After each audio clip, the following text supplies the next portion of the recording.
लाडकी बहीण योजनेत पात्र असलेल्या महिलांसाठी एक मोठी अपडेट आहे। आता लाडकी बहीण योजनेत पात्र असलेल्या महिलांना ई-केवायसी करणं अनिवार्य आहे। या संदर्भात आपण आजच्या व्हिडिओमध्ये चर्चा करणार आहोत। त्यासाठी व्हिडिओ शेवटपर्यंत नक्की बघा। व्हिडिओ आवडल्यास व्हिडिओला लाईक करा। तर चला व्हिडिओ सुरू करूया। महिलांना आर्थिक सक्षम करण्याच्या उद्देशाने राज्य सरकारने मुख्यमंत्री माझी लाडकी बहीण योजना सुरू केली होती। मात्र काही अपात्र महिलांना या योजनेचा लाभ घेतल्याचे पुढे आले आहे। त्यामुळे सरकारने आता लाडकी बहिणींना ई-केवायसी करणं अनिवार्य केले आहे। महिला व बालविकास मंत्री अदिती तटकरे यांनी या संदर्भात माहिती दिली। तसेच या ई-केवायसी साठी 2 महिन्याची मुदत असल्याचे त्यांनी सांगितले आहे। या संदर्भात नेमकं काय म्हणते अदिती तटकरे ते बघूयात। मुख्यमंत्री माझी लाडकी बहीण योजनेत पारदर्शकतेला सर्वोच्च प्राधान्य आहे। मुख्यमंत्री माझी लाडकी बहीण योजनेतील सर्व लाभार्थी भगिनींसाठी लाडकी बहीण या वेब पोर्टलवर ई-केवायसी सुविधा उपलब्ध करून देण्यात आली आहे।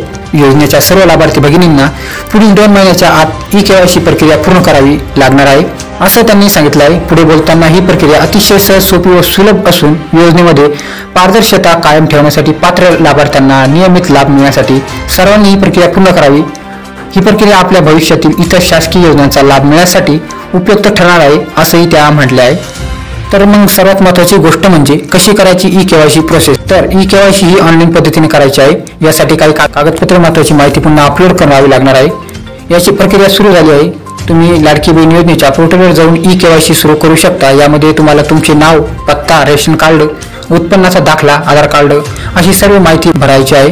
तसेच या कागदपत्राची छायाचित्र पत्रही अपलोड करायचे आहे। त्यानंतर तुमची ई-केवायसी प्रक्रिया पूर्ण होणार आहे। आता सर्वात महत्त्वाची गोष्ट ती म्हणजे लाडकी बहीण योजनेत पात्र असलेल्या महिलांच्या मनात निर्माण होणारा प्रश्न, ई-केवायसी न केल्यास काय होईल।